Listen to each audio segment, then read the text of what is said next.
échelons, donc je suis quatrième ordinaire proviseur de l'établissement.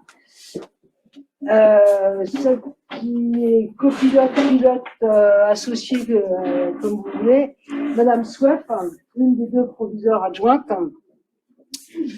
Donc, l'idée ce soir, c'est de vous présenter les enseignements de spécialité. Mais qui dit enseignement de spécialité, un choix à faire pour les enseignements de spécialité, on veut dire qu'on a atteint l'objectif de passer en première, quelle qu'elle soit. Et il faut au moins avoir atteint ce palier pour effectivement parler de l'enseignement de spécialité. Et je tiens à préciser qu'il ne suffit pas en seconde d'avoir 3 disciplines qui peuvent être associées à un enseignement de spécialité, 3 disciplines à la moyenne, et de se dire c'est bon pour le passage en première. Il y a une confusion dans la tête de nombre de nos élèves qui se disent de toute façon j'ai 3 matières à choisir, je choisis dans les disciplines de seconde celles pour lesquelles je suis à la moyenne, et puis ça passe.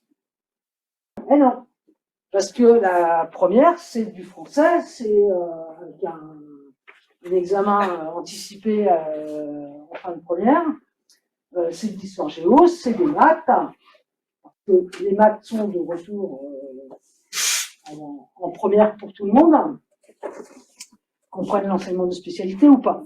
Donc ça déjà, c'est bien à se remettre ça en tête. Et puis effectivement, après, on va voir les différents enseignements de spécialité. Alors comment on va procéder? On va tout simplement faire comme on fait chaque année, à savoir les professeurs représentants. Alors ça ne veut pas dire que ce sont eux qui auront la spécialité, l'enseignement de spécialité l'année prochaine en première. Je précise que ce qu'ils disent en principe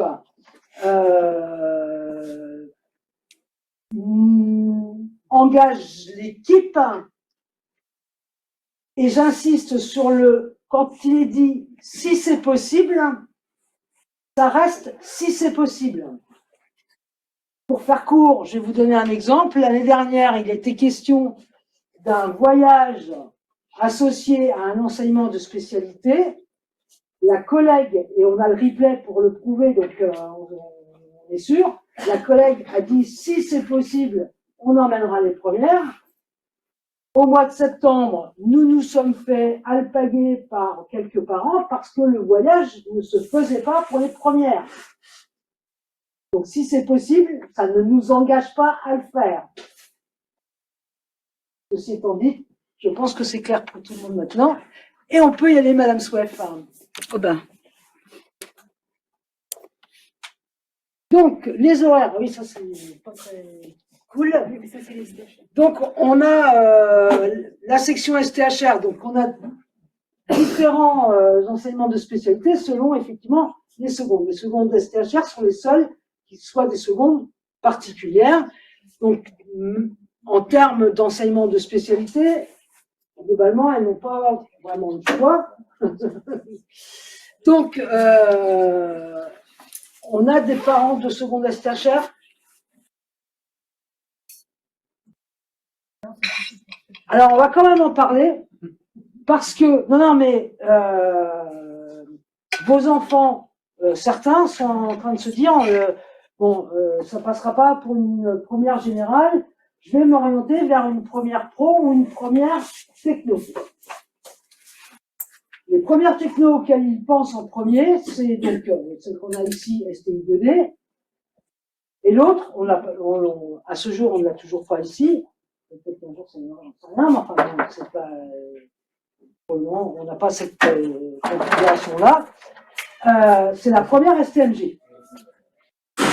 Et moi, je dis plutôt que de faire systématiquement une première STMG, peut-être faut-il réfléchir à d'autres premières technos qui existent. La première STL, technicien de laboratoire. STMG. STMG, je viens d'en parler. Et puis, ST2S. ST2S, donc pour ceux qui iraient vers le soin à la personne.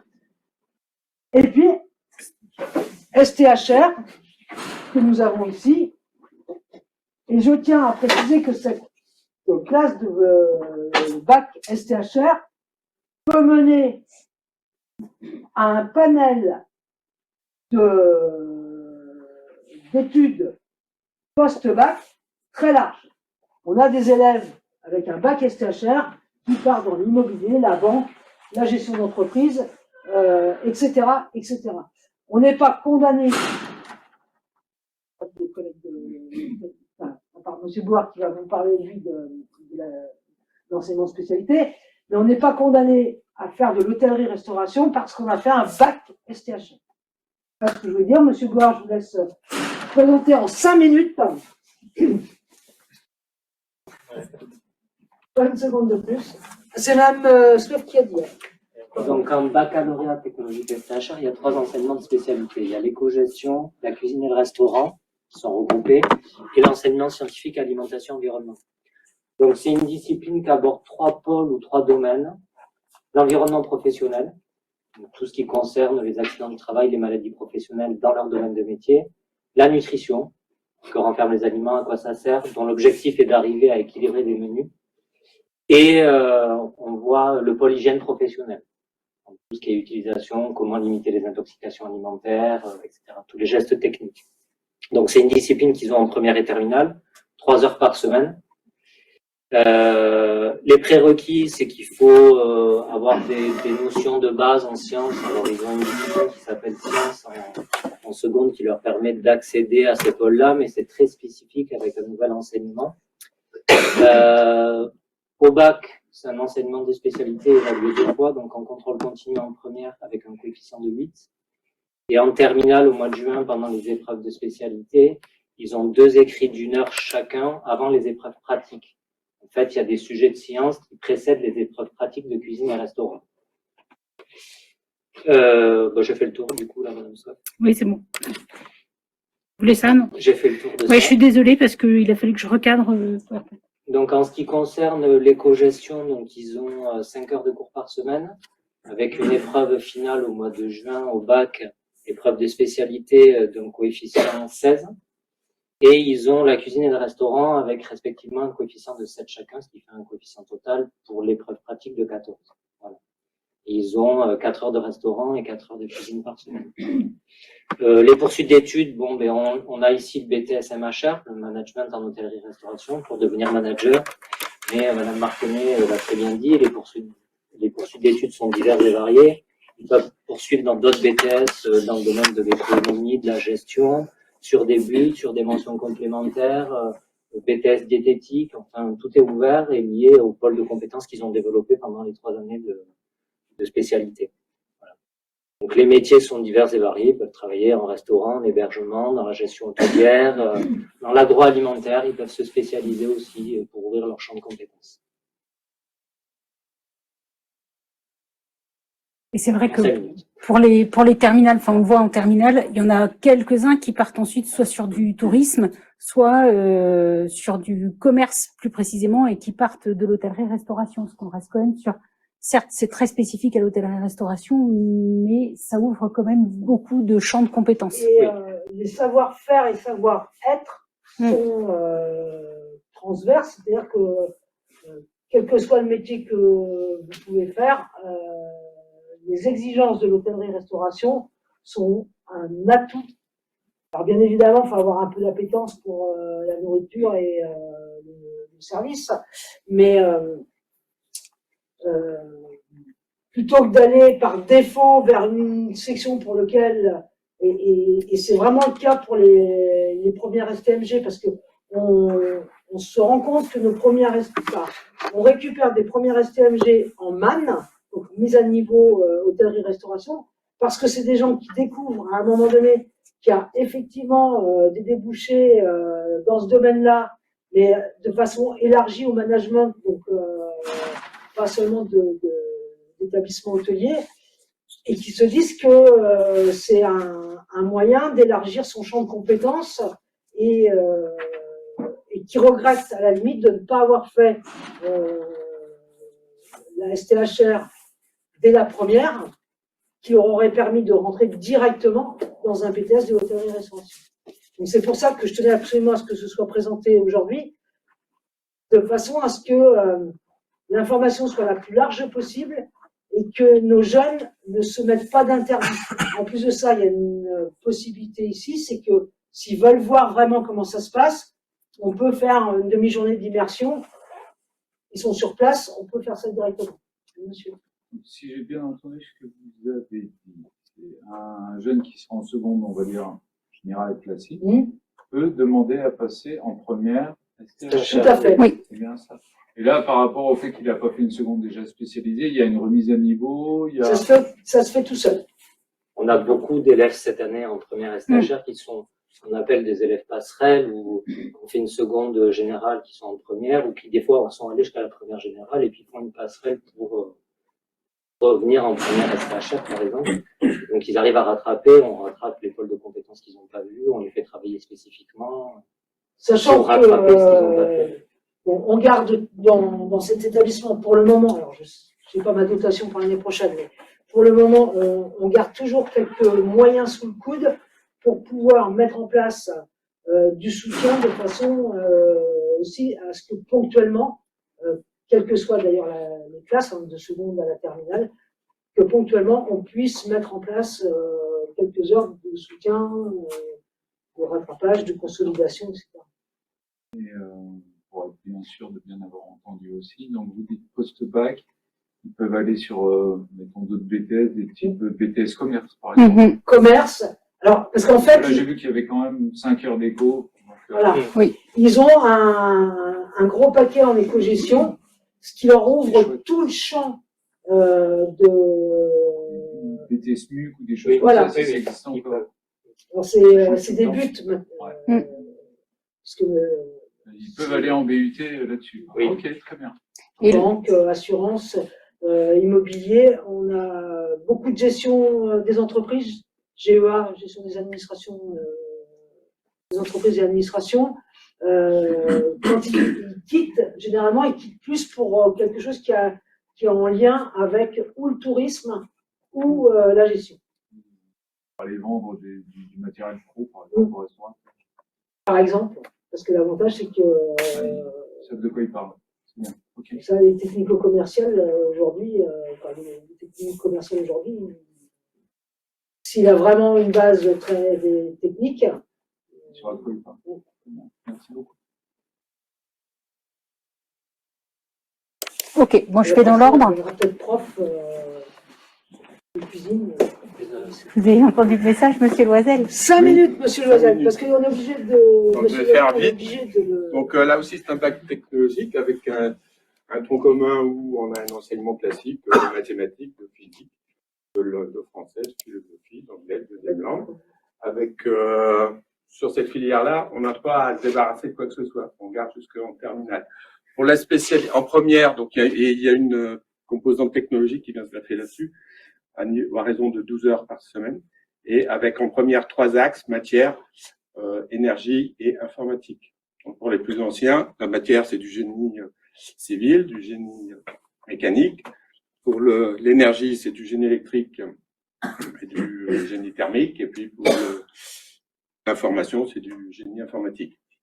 Quand ils passent en terminale, ils doivent choisir une spécialité. Mais la spécialité, ils gardent maths, physique, et ils doivent choisir une spécialité en technologie. Donc on garde toujours une portion d'enseignement transversal sur les 3 axes que je viens de nommer, et ils doivent se spécialiser. Donc nous, les spécialités chez nous, c'est e-tech, donc c'est du génie mécanique, les plus anciens. Donc c'est mécanique, bureau d'études, dessin DAO, impression 3D, conception de produits. Et puis sinon, il y a du génie électrique, alors c'est du énergie, environnement. Donc c'est toutes les technologies liées à l'électricité qui sont abordées. À chaque fois maintenant, sur ces axes de technologie, on est obligé de parler du développement durable. Donc, en fonction de l'axe matière, énergie ou informatique, eh bien, on a des discussions avec eux par rapport à ces réorientations, par rapport à les économies d'énergie ou de matière et toutes ces choses-là. Après, on leur propose pas de solution parce qu'on n'en a pas. Hein. Enfin, on peut en supposer. Mais déjà, on évoque les problèmes, on essaie de leur faire comprendre et puis ça leur permet une ouverture d'esprit et de chercher peut-être, de toute façon, c'est eux qui trouveront les solutions. Comme dans leur implanter dès le début quelques bases qui leur permettront de réfléchir correctement. Et puis la troisième spécialité qui se fait ici, c'est SIN, c'est informatique. Alors en terminale, le volume horaire, c'est toujours 12 heures, avec 8 heures de spécialité et 4 heures d'enseignement transversal, avec 1 heure qui se fait en anglais technique. Donc ça veut dire que ces classes-là, elles sont dédoublées. Donc quand on est en enseignement de technologie, en physique appliquée aussi beaucoup. Donc, ils sont en général pas plus de 15, hein, c'est de 12 à 15 élèves. Donc pour apprendre ces choses-là, on travaille surtout une bonne partie du temps est consacré à une approche projet, ce qui veut dire qu'une fois que les connaissances ont été apportées, ben, ils ont un prototype à construire. Alors, sur les 3 axes, matière, énergie et informatique. Alors, on regroupe ces élèves on fait des groupes projets. Donc, on essaie de mettre une couleur de chaque technologie, et puis ensemble, en fonction de leur spécialité qu'ils sont en train de développer, ils essaient de construire un petit prototype pour valider une idée qu'ils ont exposée et qu'ils essaient de fabriquer. Donc voilà, je ne vais pas en dire plus, j'espère que j'étais précis. Si je peux aussi rajouter que le grand oral de terminale s'appuie sur le projet de terminale qui dure 70 heures. Et donc quand c'est quelque chose qu'on a vécu pendant 70 heures, c'est très facile d'exposer si on a travaillé sérieusement et avec application. Donc c'est très facile de faire un grand oral. Rajouter que nos élèves s'en sortent plutôt très bien. Et qu'on peut aussi s'orienter, alors il y a en fonction des niveaux, parce que c'est des classes qui sont souvent très hétérogènes. Donc il y en a une partie qui va en BTS, on va dire 40%, 20% qui vont, 25% qui vont à l'UT, 5% qui peuvent intégrer aussi les écoles de type Polytech, comme Polytech Nantes, le groupe Polytech. Là, l'intégration, elle se fait sur présentation de dossiers. Les bulletins, si les bulletins sont très bons, donc nous l'an dernier, sur les terminales, on a 6 qui ont été présentés et les 6 ont été retenus. Donc, ils vont passer un oral, et en fonction de la façon dont se déroule l'oral, ils sont pris ou pas pris. Il y a des places qui leur sont réservées. Donc, le groupement Polytech. À l'UT, c'est pareil. 50% des places sont réservées aux bacheliers technologie. Donc, le taux de pression est beaucoup plus faible pour eux pour y rentrer parce que le flux est assez petit. On n'a qu'une classe. Donc, je dirais, un bon élève a toutes les chances d'atteindre sa cible en choisissant cette voie-là. Sans compter que la classe de première STI 2D est systématiquement accrochée à un dispositif particulier qui s'appelle les cordées de la réussite. Et à partir du moment où un élève a joué le jeu jusqu'au bout de l'engagement dans sa formation, il a l'estampille cordée de la réussite qui lui donne un bonus sur Parcoursup. Donc c'est pas négligeable. C'est la même chose pour nos élèves qui sont en cordée de la réussite brio. C'est une autre cordée de la réussite que nous avons au lycée à partir de la première. Donc voilà, c'est un dispositif qui peut donc là, je vois apparaître la classe CPGE parce qu'il y a possibilité d'intégrer sur dossier, enfin là c'est sur un dossier plus un oral, groupement Polytech par exemple. Bon, après il y a une prépa CPGE à Saint-Nazaire et il aurait réservé, donc c'est une banque où il n'y a pas beaucoup de candidats, ils sont 500 sur la France à peu près, et ces jeunes gens ont des places réservées dans toutes les écoles d'ingénieurs. Donc là il y a des places qui sont à prendre, hein, et puis on est toujours en concurrence avec ceux de 500. Donc c'est à eux, à ces élèves, là ou à vous, de savoir en fait ceux qui sont là où ils sont capables de très bien réussir pour prendre les places qui sont données. Et là, dans ces voies technologiques qu'on veut favoriser, développer, parce que on a plein de choses à réinventer. Et on a de moins en moins d'élèves à s'orienter vers la technologie. On va vers le tout électrique et puis on n'a plus personne en BTS électrotech. Enfin, les métiers d'électricité, que ce soit en BTS ou à l'IUT. Alors que là, il va y avoir pléthore de métiers, il y a plein de faire.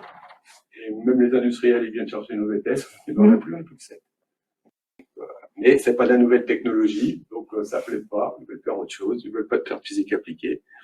alors qu'il va falloir reconstruire tous les réseaux électriques. Donc du travail pour ceux qui vont s'y engager, il y en aura sans souci. Et ce qui est rare est toujours mieux payé. Et puis là, il y a certaines filières où on gagne très bien sa vie en étant technicien supérieur, et si on a su développer les compétences et qu'on arrive à créer son entreprise et développer son réseau.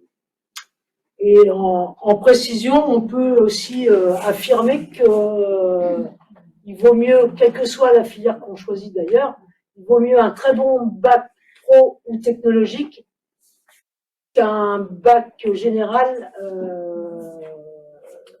qu'on a obtenu juste à 10 et qui malheureusement derrière ne donne pas grand-chose. Enfin, en termes d'ouverture et on passe après, hein, quand on a un dossier, un petit dossier de terminal général, on passe après tous les autres.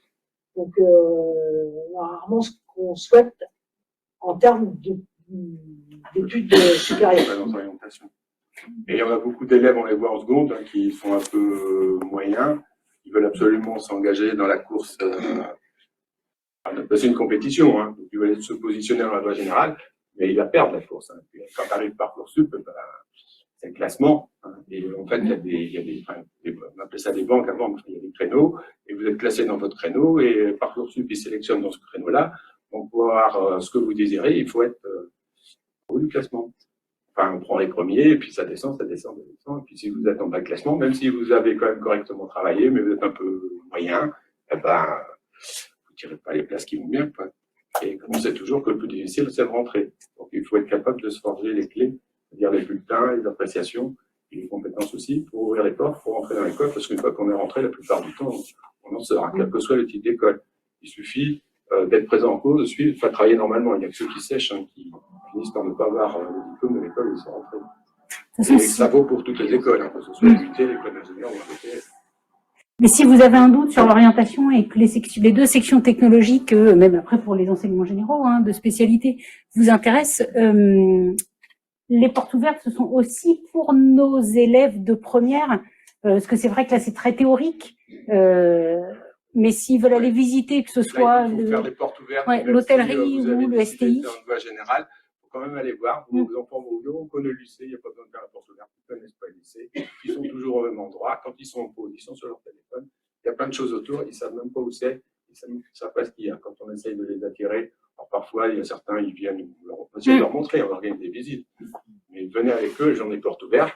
Et s'ils vous disent qu'ils connaissent le lycée, ils connaissent une toute petite partie. Et ils méconnaissent beaucoup de choses de ce lycée. Donc la porte ouverte, elle est à refaire. Et ça vous permettra de dialoguer avec des étudiants, des élèves. Nous, on a des anciens élèves qui reviennent pour témoigner des beaux parcours qu'ils réussissent à faire dans notre voie technologique. Donc c'est l'occasion parfois de les rencontrer quand ils sont là. Et puis vous pourrez discuter aussi avec les professeurs. On a plus de temps pour vous expliquer toutes les choses qu'on a vu expliquer. Je vais arrêter là parce que vous regardez ces gros yeux. Bonne soirée. Merci, monsieur Loisel. Bien évidemment. Là, les horaires, c'est les mêmes. Hein. Ah oui, c'est que... Et effectivement, hein, j'insiste, on va insister toute la soirée sur les portes ouvertes. Je rappelle, c'est le 10 février et c'est vraiment l'occasion de rencontrer aussi les professeurs qui vont présenter rapidement leur enseignement de spécialité pour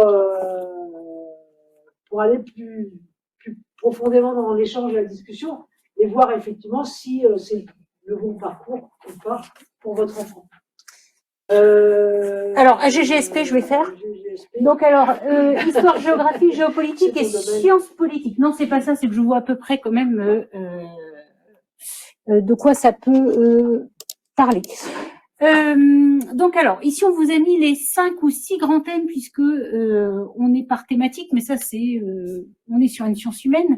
L'idée, c'est d'apprendre à réfléchir et de comprendre le monde actuel. Ce qui se recoupe un petit peu avec SES aussi, ou avec HLP, qui permet de réfléchir aussi et de travailler la compétence de raisonnement.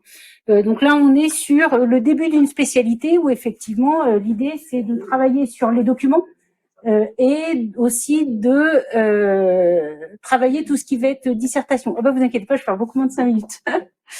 Donc voilà. Mais là, je vous conseille effectivement d'aller aux portes ouvertes pour vous documenter un petit peu plus. Alors, on a mis les différents prérequis, mais que vous allez retrouver dans énormément de disciplines, hein, puisqu'on est sur l'analyse. être capable de se documenter, de travailler en autonomie et de s'exprimer à l'oral, puisque nos enseignants font énormément de travaux à l'oral sur HGGSP. Et donc, ça veut dire aussi être capable de travailler en groupe, être curieux, mais vous allez voir, en fait, on va retrouver ça partout, s'intéresser et suivre l'actualité, et puis savoir mettre en lien les informations, puisqu'effectivement, ils ont plein d'informations, mais ça, quelle que soit la discipline. Et ensuite, c'est analyser cette information et prendre du recul. L'idée étant de se préparer pour les épreuves de terminale pour ceux qui la garderont.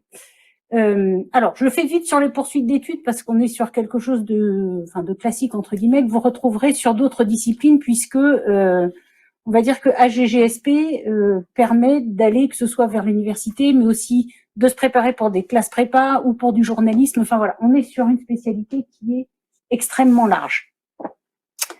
Hop, et voilà. Du coup, je passe à HLP. 2 minutes. Il y a peut-être des questions. Pas de questions sur HGGSP. Ben voilà. Ah bah fallait être présent. Alors nous moi c'est HLP, Humanité, Littérature, Philosophie. La différence de HGGSP, c'est qu'il y a 2 enseignants. Moi je représente et les lettres et la philosophie, mais je suis avant tout professeur de lettres. Donc et on se partage les horaires en première et en terminale, puisqu'en première il y a 2 heures en littérature et 2 heures en philosophie, en terminale 3 heures en littérature et 3 heures en philosophie. Donc le programme nous est proposé, donc c'est les pouvoirs de la parole et représentation du monde pour la première, on travaille en semestre, hein, et pour la terminale c'est la recherche de soi et l'humanité en question, on travaille également en semestre, et c'est le même programme pour la littérature et la philosophie. On aborde des textes qui peuvent être identiques mais de manière différente, soit sous le biais de la philosophie, soit sous le biais de la littérature. Voilà, donc c'est exactement le même programme. Alors, on va partir de l'Antiquité pour les pouvoirs de la parole jusqu'au XXIe siècle. Attends, je croyais que ça allait sur la diapositive. Les prérequis, c'est évidemment quelque chose qu'on retrouve dans d'autres disciplines littéraires, humanistes, avec le désir d'approfondir sa culture générale, puisque l'on va beaucoup lire, mais on va être curieux aussi par rapport au film, par rapport à l'art, donc c'est vraiment la culture générale au sens le plus large possible. La volonté de comprendre et d'analyser le monde qui nous entoure et ses enjeux. Donc évidemment, on part de l'Antiquité, le pouvoir de la parole sous l'Antiquité grecque, mais également de nos jours, les grands orateurs. Et quand on aborde l'autorité de la parole et le pouvoir politique qui fait partie de l'autorité de la parole, on est véritablement dans notre monde contexte, dans notre monde. On demande évidemment de la curiosité, de l'intérêt pour les textes littéraires et philosophiques, puisqu'il va falloir évidemment lire de nombreux textes. On passe notre temps à lire, à expliquer et à écrire. Et on va évidemment balayer différentes sortes d'auteurs selon les siècles. Les auteurs et les courants de pensée, puisque lorsqu'on est en philosophie, on aborde évidemment des concepts philosophiques. Alors, c'est pas aussi poussé qu'en terminale, et c'est différent de la philosophie de la terminale. Hein. C'est comme la GGSP, c'est différent de l'histoire-géographie. Mais il n'empêche qu'on aborde certains thèmes. Alors, il faut aimer écrire, il faut aimer lire, il faut aimer s'exprimer à l'écrit et à l'oral, puisque il y a beaucoup d'exposés, on a des récitations également à l'oral, on a du vocabulaire à apprendre.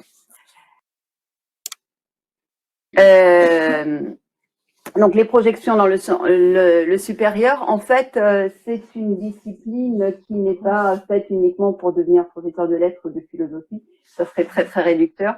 C'est les champs les champs sont très vastes et beaucoup plus vastes qu'on le croit. Alors moi, je voudrais revenir sur tout ce qui est effectivement les évidences pour vous, les sciences humaines, les sciences politiques. On peut préparer le concours Sciences Po, on peut faire du journalisme, du métier de droit, de la communication à travers différentes entrées, soit par les IUT, soit par les écoles, soit par les classes prépa, soit par des BTS même. On peut travailler en psychologie et la sociologie. Attention, la psychologie, ça demande, c'est très privé, donc ça demande des capacités rédactionnelles et être bon en SVT aussi, être bon en sciences. La sociologie, l'art et la culture et la médecine. En fait, on n'y pense pas, mais un médecin, il doit pas simplement donner des traitements, il doit aussi se poser la question, on débranche ou on débranche pas la personne qui a Qu'est-ce qu'on fait? On essaie un nouveau protocole ou pas? Toutes ces questions d'éthique, de génétique, elles sont abordées en HLP. Et ça, on n'y pense pas, en fait. On voit le médecin, forcément, maths physique ou maths SVT. Mais peut-être que la réflexion philosophique contribue aussi à être un bon médecin par rapport à sa relation avec ses patients.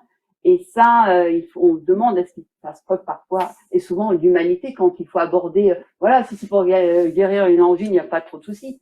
Mais un cancer, quand on est quand la famille, reçoit le choc, quand on doit s'y préparer, toutes ces questions-là, ce qui fait qu'effectivement, avoir HLP en première quand on veut faire médecine, c'est pas forcément totalement hallucinant, et ça me semble plutôt judicieux. Voilà. Vous voulez rajouter quelque chose? Non, je peux pas rajouter quelque chose. Alors, si cette année, mais c'est pareil, je pourrais pas dire que ça se passera l'année prochaine, les HLP sont partis en voyage, mais c'était cette année. Ça veut pas dire que ça sera fait l'année prochaine. Voilà, c'est vraiment, et c'est la petite cerise sur le gâteau. Il faut pas choisir HLP pour se dire qu'on va aller en voyage. Parce qu'il n'y a aucune certitude que ça se passe l'année prochaine. D'autant plus que, bon, pour des raisons de changement de logiciel comptable, on va certainement être freiné dans nos élans. Je sais pas s'il y a des questions. Et effectivement, alors je rappelle, il y a 3 enseignements de spécialité à choisir en première, et sur les 3, on en abandonne un, à ce jour. On râle tous dans les établissements scolaires sur l'abandon du 3e qui induit beaucoup de frustration chez nos jeunes. Bon, pour le moment, c'est comme ça. 3 en première, et sur les 3, on en abandonne un en terminale. Et normalement, c'est suffisamment réfléchi pour que le choix en juin soit un choix définitif.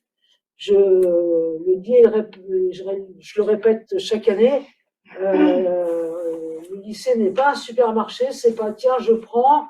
Ah ben non, tout compte fait, on n'a pas de droit de rétractation dans les 15 jours. Éventuellement, dans les 15 jours au mois de juin, c'est possible. Dans les 15 jours à la rentrée de septembre, ça l'est beaucoup moins. Parce que derrière, si vous voulez, il y a des moyens.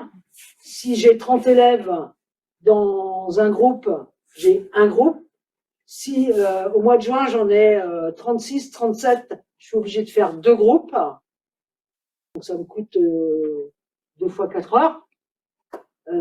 Si c'est pour se retrouver avec moins de 30 élèves 15 jours plus tard, vous comprenez bien que j'aurais pu faire l'économie de 4 heures. Et ces 4 heures-là, elles auraient pu servir à autre chose.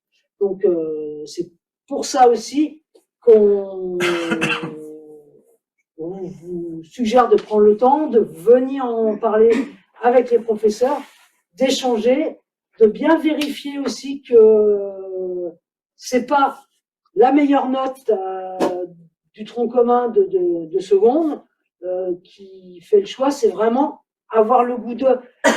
Madame Garel-Petit vient de dire pour HLP, il faut aimer lire, on va vous le redire pour d'autres.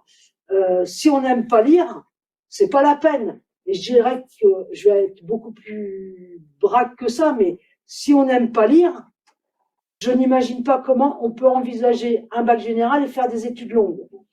Le bac général, théoriquement, c'est école, université, beaucoup moins les BTS. Les BTS sont plus facilement ouverts au bac pro et les buts au techno. Il faut bien avoir cette répartition en tête. Si on n'a pas envie de travailler plus que nécessaire, les études générales, ça va être pénible. Ça va être pénible. Et alors je sais bien, quand on est parents, on rêve tous du profil maths, SVT, physique.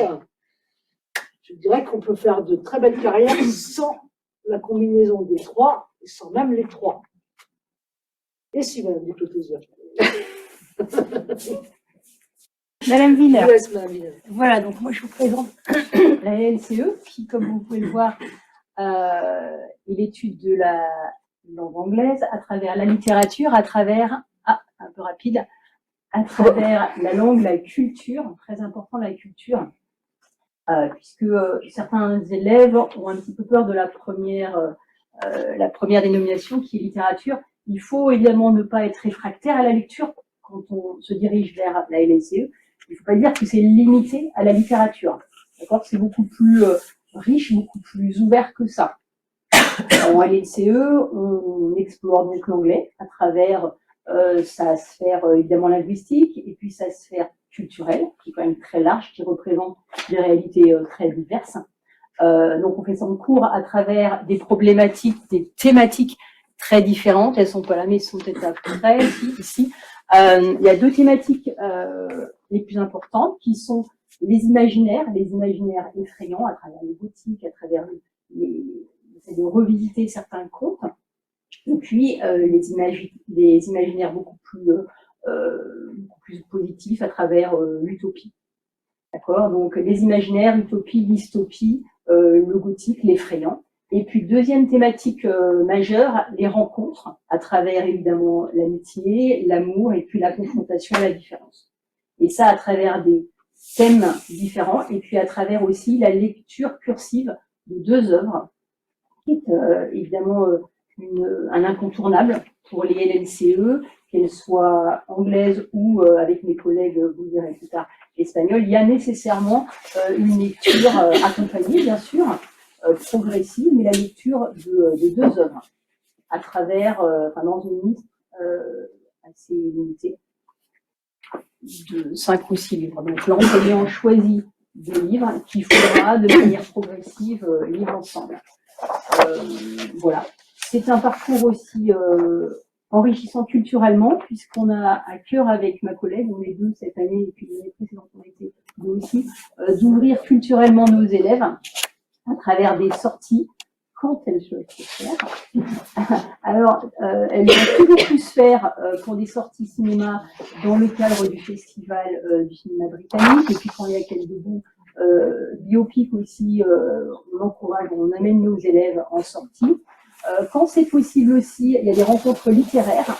Donc cette année, nos élèves auront la chance de rencontrer un auteur britannique qui viendra tout spécialement pour nous, pour eux, pour les amener à faire de l'expression corporelle et du théâtre une journée. Avec nous. On a la chance aussi cette année de pouvoir organiser un voyage en Irlande de 6 jours pour voir tout le côté géopolitique de cette Irlande bien malmenée. Ça c'est ponctuel, qu'on se le dise, hein, c'est une chance cette année, ça n'était pas possible l'année dernière et personne ne sait si ça le sera l'année prochaine. Mais c'est une possibilité cette année et on est bien content. Voilà, donc les compétences, c'est savoir évidemment s'exprimer à l'oral et avoir cette envie-là.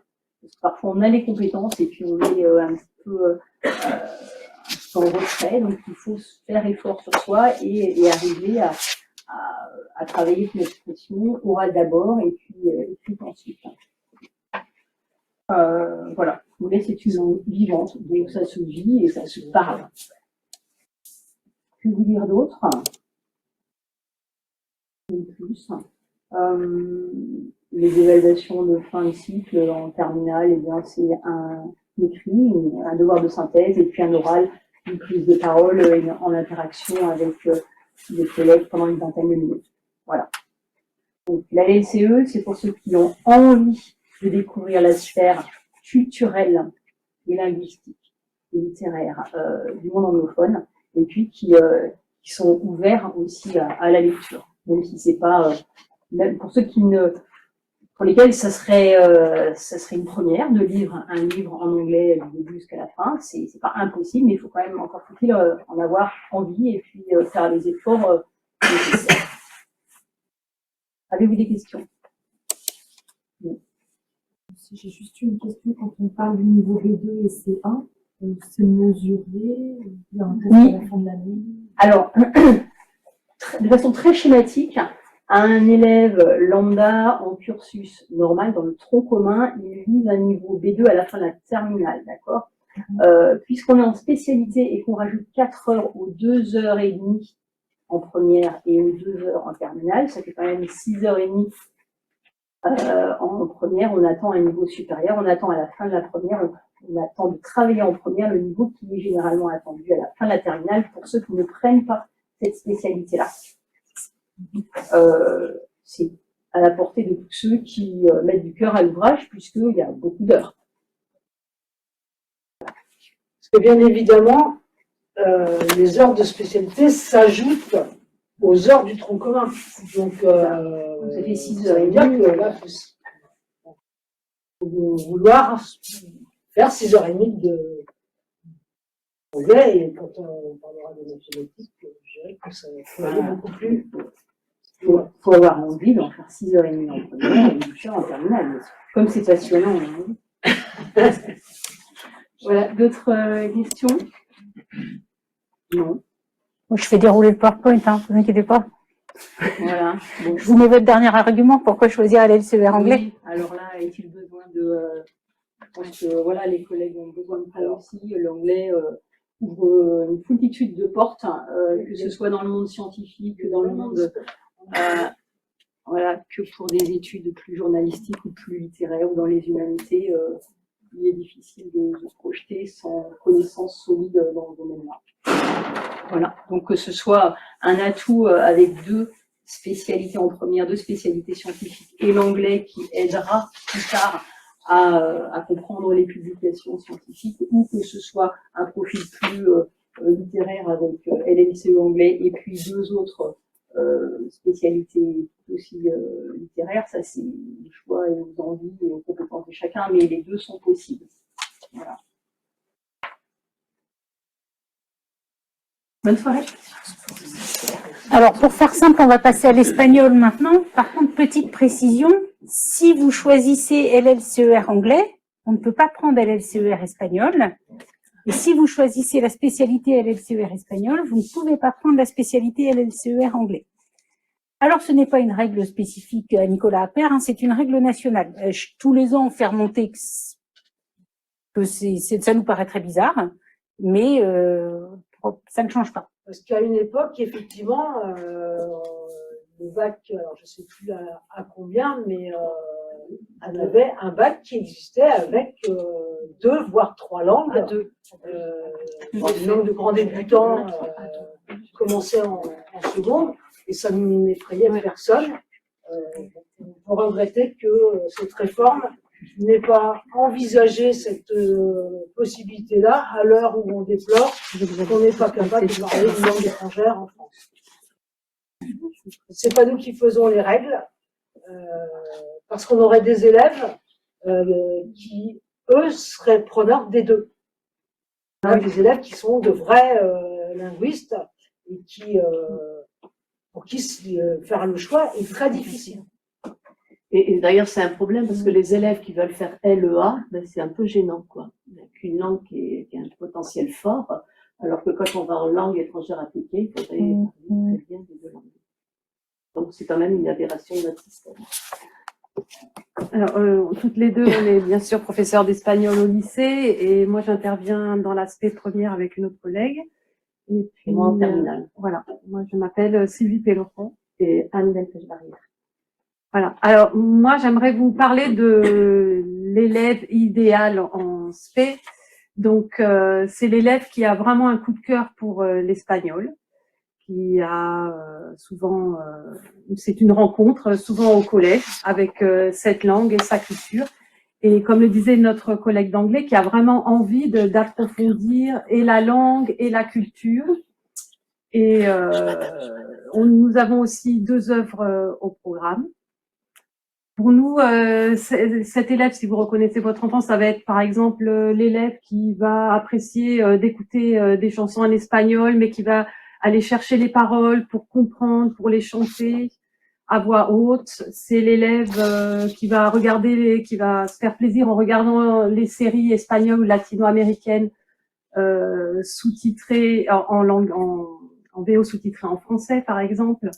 Et en fait, on a quelques élèves qui ont ce profil, et ceux qui peuvent arriver en spé espagnol qui ne l'ont pas, ben nous, on a à cœur de leur donner vraiment cette envie et cet élan et cette passion pour cette langue, puisque c'est la nôtre. Que dire de plus Alors oui, effectivement, il y a 2 œuvres au programme, donc on essaye de faire en sorte qu'elles soient, parce que c'est difficile pour les élèves de lire une œuvre en langue étrangère, donc on fait tout notre possible pour rendre cela digeste.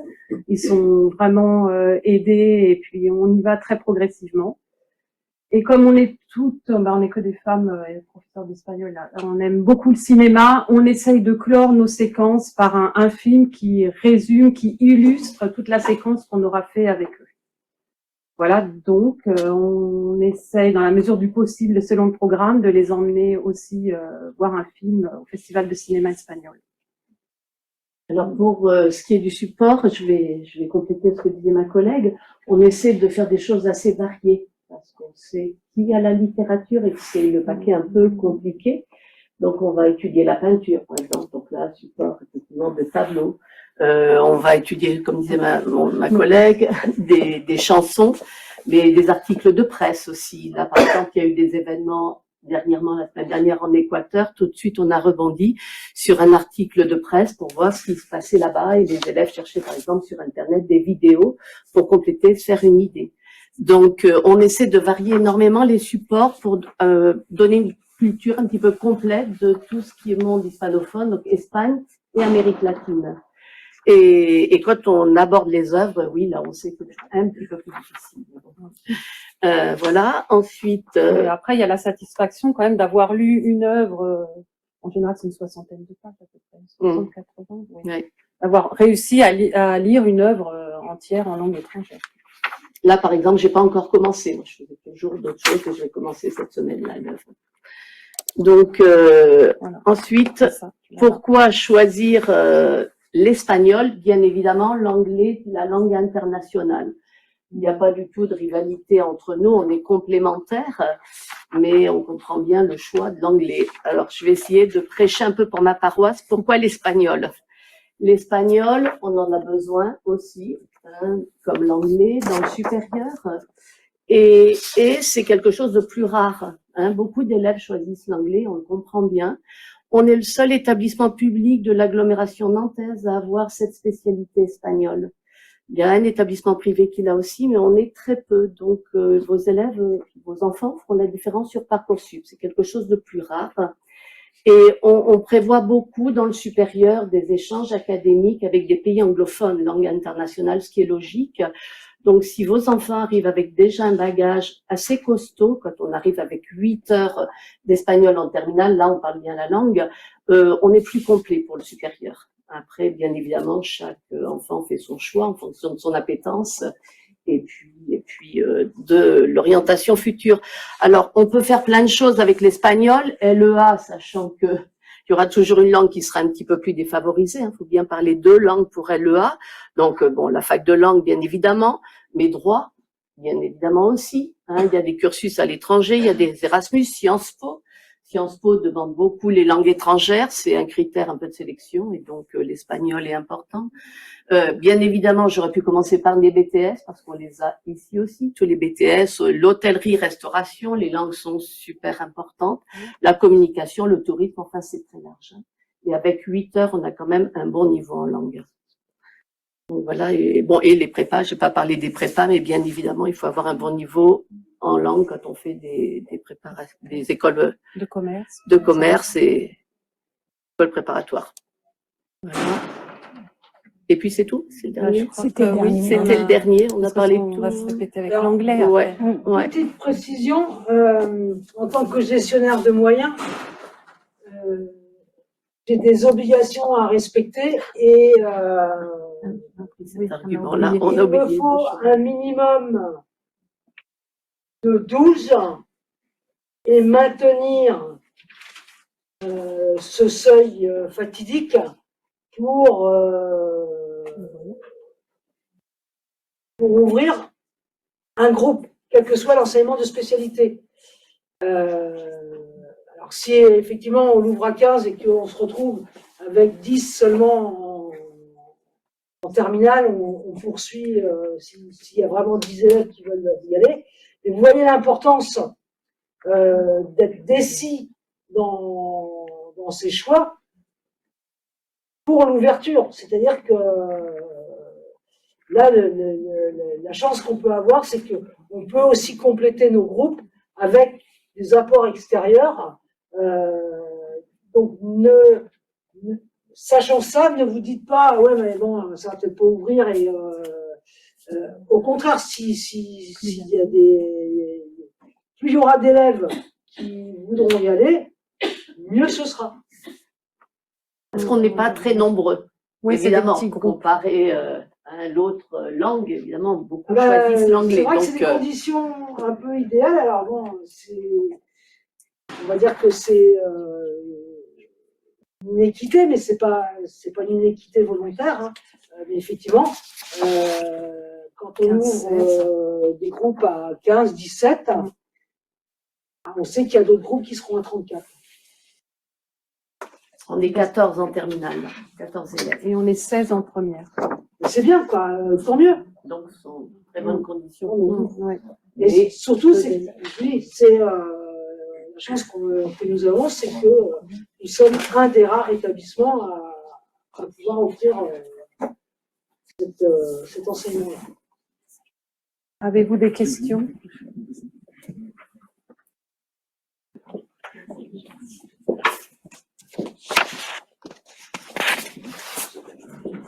Bonsoir, je suis Daniel Lebaillon, professeur de mathématiques.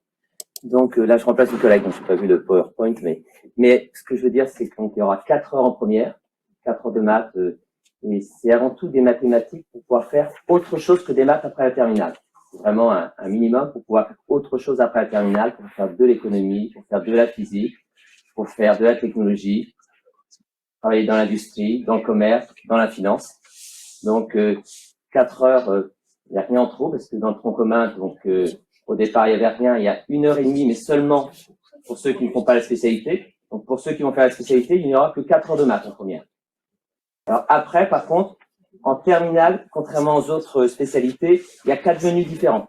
Pour ceux qui font les 4 heures donc en première, ils ont la possibilité soit d'arrêter, puisque c'est la 3e spé qu'ils arrêtent, soit ils continuent, mais une option légère, maths complémentaire, 3 heures en terminale, soit ils continuent la spécialité 6 heures donc en terminale, et s'ils veulent en faire plus, il y a également maths expert qui font 6 plus 3, c'est-à-dire 9 heures.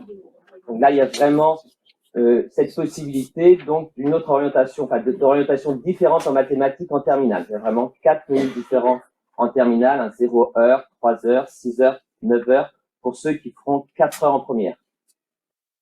Donc j'insiste surtout. Non, ceux qui font la spécialité. Là, je parle de l'enseignement de spécialité. D'accord? Alors, pour ceux qui ne font pas la spécialité, ils ont 1h30. 1h30 qui leur est destinée qu'à eux. C'est-à-dire, c'est pas 1h30 comme dans le tronc commun où on ajoute la spécialité. C'est 1h30 pour ceux qui ne font pas l'aspect. Donc, au départ, il n'y avait absolument rien dans le tronc commun. Il n'y a toujours rien dans le tronc commun, mais il y a quand même 1h30 pour ceux qui ne font pas la spécialité. Voilà. Alors après, ça n'a rien à voir avec les 4 heures de spé.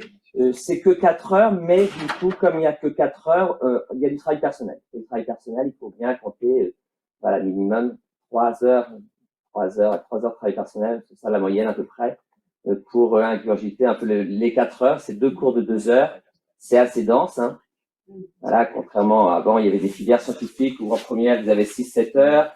Là, 4 heures, c'est vrai que... Alors, les programmes sont un peu moindres que ceux qu'ils étaient en filière scientifique avant la réforme. Mais en 4 heures, quand même, ça leur permet quand même d'avoir des bases pour faire autre chose que des maths après la terminale. C'est vraiment l'objectif en première terminale, c'est faire des maths pour leur permettre de faire autre chose que des maths post-bac. Je répète, économie, physique, les IUT, les BTS. Et puis, alors, bien sûr, pour ceux qui sont très à l'aise, il y a 9 heures en terminale pour faire les grandes écoles. Il y a pour toutes les possibilités en terminale. Est-ce qu'il y a des questions? Alors, effectivement, les maths, vous savez que depuis cette année, ça a été réintroduit. en première, pour tous ceux qui ne font pas, et a priori ceux qui ont suivi en première la fameuse heure et demie de maths, pourraient accéder, et c'est là où on va commencer à s'arracher les cheveux, pourraient accéder à l'option 3 heures de terminale, l'option légère, 3 heures. Maths complémentaire. maths complémentaire. Sauf que va falloir qu'ils aiment ça quand même et qu'ils aient un bon niveau de base parce que globalement, ils vont se retrouver avec ceux qui ont fait l'option l'enseignement de spécialité première 4 heures et qui l'abandonnent. Ce qu'on peut abandonner. Et de fait, ceux qui abandonnent, généralement, gardent toujours un volant de maths parce que bon, ils vont sur des études plutôt scientifiques, donc ils savent qu'ils vont avoir besoin des maths, donc ils gardent, même s'ils abandonnent les maths, ils gardent quand même un enseignement de maths. Oui, ça c'est important. C'est important. Quand je disais les 4 menus 0 heure, 3 heures, 6 heures, 9 heures, les 3 heures c'est facultatif. Ça peut se rajouter au 2SP. C'est important de le dire. Très très important. C'est pour ça que ces 3 heures sont prises par beaucoup d'élèves qui ont fait les 4 heures, qui arrêtent la spécialité en terminale. Mais par contre, c'est vrai, l'ouvrir à ceux qui ne font qu'1 heure et demie, qui sont dans un public très hétérogène, parce que c'est vrai que voilà, tout le monde doit, c'est pour les élèves, on les oblige un peu à faire 1 heure et demie. C'est vrai qu'il y a un grand écart actuellement en première entre ceux qui font 1 heure et demie et ceux qui font 4 heures. N'empêche que pour le moment, c'est la règle annoncée, donc on verra si c'est la règle maintenue. Mais, ceux qui ont fait 1 heure et demie en première, en terminale, il n'y aura plus de mathématiques s'ils ne prennent pas les maths complémentaires. Il y a encore un point d'interrogation. Ça, c'est pas sorti encore. En fait, c'est le recrutement sur Parcoursup. Est-ce qu'ils n'ont pas pris maths, par exemple, est-ce que la note de maths de première va être regardée, en fait? Est-ce qu'on va remonter? Par exemple, un élève qui n'a pas besoin d'un cursus très scientifique, plutôt, par exemple, un peu l'économie ou du commerce, mais communication, des choses comme ça. Est-ce qu'on va remonter aux notes de maths de première? Alors, Parcoursup contient les notes de première et terminale. Alors, moi, je peux pas vous dire comment les autres traitent les dossiers Parcoursup. Nous, je peux vous dire ce qu'on, nous, on regarde les dossiers. Il n'y a pas, on fait pas jouer ni la loterie, ni, on regarde les dossiers. Donc, mais moi, je peux pas, parce que bon, Parcoursup, c'est aussi très, il y a tout un tas de choses qui se disent autour de Parcoursup. Parcoursup, ce sont les établissements. Il ne faut pas dire que c'est Parcoursup qui a décidé de. Ce sont les établissements qui choisissent leurs étudiants. Alors, si, normalement, ils sont, les critères sont déjà aujourd'hui, par exemple, votre enfant est en seconde, vous allez voir sur Parcoursup, vous pouvez trouver, vous allez pouvoir voir les formations qui sont sur Parcoursup et vous allez pouvoir voir les critères. On est obligé, nous, d'afficher nos critères et d'être très transparent là-dessus. On a un rapport public en fin de recrutement à envoyer, etc., où on justifie.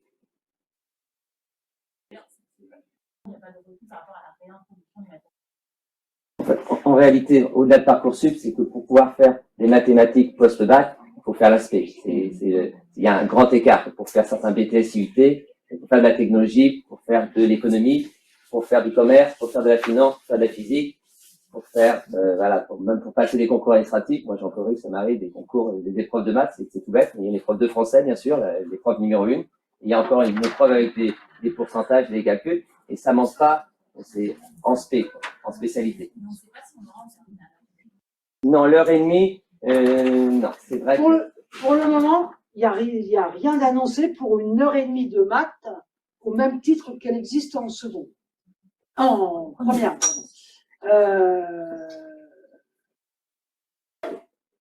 Aujourd'hui, il nous manque un certain nombre de textes qui vont être publiés dans le trimestre qui vient. Donc, de toute façon, on vous tiendra informé de l'évolution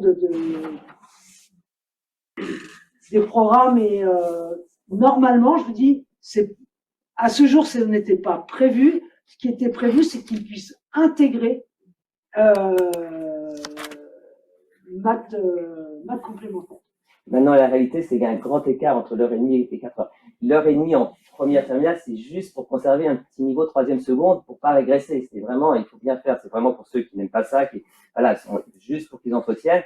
Maintenant, pour les autres, pour les 4 heures, je répète, ça ne se destine pas qu'aux élèves brillants, ça se destine aussi aux élèves qui veulent faire de l'économie, qui veulent faire autre chose. Donc, avec des efforts, alors ils n'auront pas des moyennes de 15-20 en SP, mais même avec 10-11, ils n'auront peut-être que 10-11 sur 20 en spécialité maths, mais ils auront les outils pour pouvoir faire autre chose après la terminale, en faisant des efforts. En faisant des efforts, il y a des outils qu'on n'invente pas.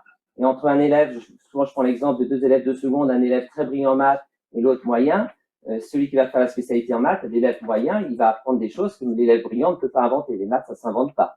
On les apprend en spé maths, et l'élève moyen, en s'accrochant, il va avoir des outils mathématiques que l'élève le plus brillant en seconde, s'il ne fait pas la spécialité maths, n'aura jamais. Et voilà, c'est des mathématiques qu'on apprend au lycée, pas dans la rue. Par contre, vous m'arrêtez si je dis, si je vais trop loin, mais attention quand même, on sait qu'il y a beaucoup d'élèves qui veulent prendre la spé maths parce que c'est des maths, et qui commencent une spé maths alors qu'en seconde, ils ont à peine 10. On a beau leur dire, ça va pas passer, ils tentent quand même la spé maths, et c'est une catastrophe. Alors attention, moi je pense qu'avec 10, je pense, alors c'est une catastrophe parce que parfois ils ne travaillent surtout pas, quoi. C'est ça, ils cumulent des difficultés de seconde. Et moi j'encourage parfois les élèves, même avec des difficultés en seconde, s'ils sont courageux, s'ils sont motivés, ils auront le minimum. Après, parfois c'est vrai qu'en fin de première, il est plus raisonnable, il y a 4 menus différents en terminale. Donc parfois c'est vrai que des élèves, je vois des élèves en première qui avaient du mal en seconde, qui sont très très courageux, bon, ils vont se contenter d'un 9-10, là il sera peut-être judicieux en terminale de choisir le menu correspondant, pas celui de 9 heures ni de 6 heures, mais plutôt celui de 0 ou 3 heures. Mais c'est vrai que les élèves qui travaillent arrivent à faire le minimum en première, mais il faut être sûr de son choix, parce que ça implique beaucoup de travail derrière. Il faut vouloir travailler, c'est vrai que si on a des difficultés en seconde et si on travaille pas en première, ce sera forcément un mauvais choix. Et là où j'insisterai encore une fois de plus, c'est le choix des élèves. Tous parents, je vous dis, beaucoup de parents, la combinaison idéale, c'est maths, physique, SVT. Un élève qui n'aime pas ça, c'est, à mon sens, de la folie, même si ça fait bien dans le tableau, c'est de la folie de le condamner, je dis bien le condamner, parce que on l'a vu, on le voit depuis le début de cette réforme. Alors je sais bien, ça braque un peu les collègues de maths et ils pensent que j'ai une dent contre les maths. Non, mais pas du tout. Quoique. Alors, moi je mets un bémol quand même, un bémol. Avant la réforme, on avait 70-75% des élèves qui faisaient des maths. Depuis la réforme, on a à peine la moitié. Donc, par contre, c'est vrai que pour les élèves qui se donnent la peine de faire un peu de maths, la concurrence est moindre. Hein. C'est vrai qu'actuellement, là, il y a un grand boulevard. Depuis la réforme, il y a un grand boulevard, il y a beaucoup moins de concurrence. Pour ceux qui font des maths, c'est comme ça, il y a moins de monde, donc il y a moins de concurrence. Et on n'a pas de prof de maths. Et du coup, forcément, on n'en a pas parce que actuellement, les matheux sont très demandés dans l'industrie, dans la finance, dans le commerce. Donc là, c'est vrai que c'est pour ça qu'il y a beaucoup moins de monde, il y a beaucoup moins de concurrence dans les domaines où il y a besoin de maths post-bac, c'est comme ça. Les maths, c'est vraiment pas mieux que l'histoire ou autre chose, hein. Mais actuellement, dans une période, il y a 30 ans, il y avait la concurrence, mais là, actuellement, non, les élèves, voilà, on leur demande un minimum. Il faut être clair sur ce à quoi ils s'engagent en termes de travail et parce qu'on voit quand même trop d'élèves et je veux dire, on fait les conseils de classe, on voit trop d'élèves qui en première on choisit parfois contre notre avis telle ou telle spécialité et en fait le pronostic qu'on avait fait, alors quand il faut changer en première, fin de première, début de terminale, un enseignement de spécialité, c'est compliqué parce que ça veut dire que l'enseignement de spécialité qu'on va commencer en terminale, on est censé l'avoir commencé en première. Donc il faut avoir avalé tout le programme de première et attaquer le programme de terminale. Donc voilà, c'est pourquoi il faut vraiment réfléchir. Il y a je dirais qu'il n'y a pas de point de non-retour, mais quand on est obligé de revenir sur son choix, ça peut être douloureux. Est-ce que l'enjeu, c'est pas de mixer, de diversité, c'est-à-dire que vous parlez du combo maths, SVT, physique, c'est un peu, ça, c'est reproduire l'ancien bac S, on est d'accord? Là, les spécialités, logiquement, ça peut amener, et ça a été dit tout à l'heure, en disant un médecin a besoin aussi de philosophie, d'éthique et de littérature, bah oui, mais de la même manière, un scientifique a besoin, un littéraire a besoin aussi de, possiblement, ça peut l'aider dans son parcours, d'avoir des connaissances autres. Donc, en fait, je vais inciter à réfléchir plus largement en disant, on peut très bien orienter nos enfants avec... Mais en plus de ça, il n'y a aucun menu imposé au niveau du lycée que ne font pas, c'est une volonté qui a été celle de l'établissement. Il n'y a pas de menu imposé. C'est-à-dire que jusqu'à aujourd'hui, on n'a jamais été dans la situation d'interdire à un élève une combinaison d'enseignement de spécialité. La question, c'est derrière, pour voir si ça pénalise, s'il y a... Enfin, disons que, où c'est pipé un peu, c'est que parce que les maths, on n'est pas représenté l'enseignement commun. C'est-à-dire que les élèves, même s'ils font pas option GSP, ils font comme d'histoire géo, il y a du français pour tout le monde. Donc c'est ça le problème. Les maths, c'est un problème un peu particulier parce qu'on nous a pas laissé nos 3-4 heures du tronc commun. Si on avait nos 3-4 heures en tronc commun, on parlerait des 4 heures en plus en SP, ce serait très différent. Donc c'est pour ça que c'est un peu différent des autres SP quand même. C'est pour ça que c'est une SP qui est beaucoup choisie quand même. Donc quand je dis beaucoup choisie, ça fait à 50% quand même. Hein. C'est pas non plus 100% des élèves qui prennent maths. Hein. Mais c'est vrai qu'elle est un peu plus représentée que les autres. On est un peu en tête avec 50% parce qu'on n'est pas en tronc commun, donc c'est dur de comparer. Mais vous avez tout en main pour choisir. Pour vous donner un ordre d'idée, on a en gros en première 15 profils uniques. C'est-à-dire que sur une combinaison de 3 enseignements de spécialité, on en a 15 qui sont les seuls à avoir le profil qu'ils ont choisi. On en a à peu près une douzaine en terminale. C'est-à-dire que même en supprimant un enseignement de spécialité, on arrive à avoir encore des élèves qui ont un profil unique. À ce jour, tous ces élèves-là, ils ont trouvé des orientations via Parcoursup. De plus en plus, les unités d'enseignement supérieur mettent des modules de rattrapage, et y compris pour Parcoursup, certains acceptent des dossiers d'élèves en mettant un si s'il y a suivi d'un module de rattrapage, etc. Donc, faut pas non plus s'affoler avec le choix des enseignements de spécialité. Effectivement, les maths, bon, ça s'invente pas, mais c'est pas si fermé que ça. Merci. Moi, je vais vous présenter la spécialité sciences économiques et sociales. Donc, c'est une matière que vos enfants découvrent actuellement en seconde. Tout le monde en fait en seconde, et donc, ils peuvent choisir comme spécialité s'ils souhaitent approfondir ça en première et en terminale. Donc, le but de l'enseignement de sciences économiques et sociales, c'est d'étudier les sociétés contemporaines en mobilisant les apports de 3 sciences sociales, qui sont donc la science économique, la sociologie et la science politique. Donc, même si tout le monde dit je vais en cours d'éco quand on est en sciences économiques et sociales, on ne fait pas que de l'économie, on fait 3 choses, donc économie, sociologie et sciences politiques. Sinon, on aurait appelé ça éco et pas sciences économiques et sociales. Donc, l'idée, c'est vraiment de donner aux élèves des clés pour comprendre les grands enjeux économiques, sociaux et politiques contemporains à travers les apports de ces 3 sciences-là. Je ne vais pas vous présenter tout le programme, mais pour vous donner un peu une idée de comment ça donne des clés.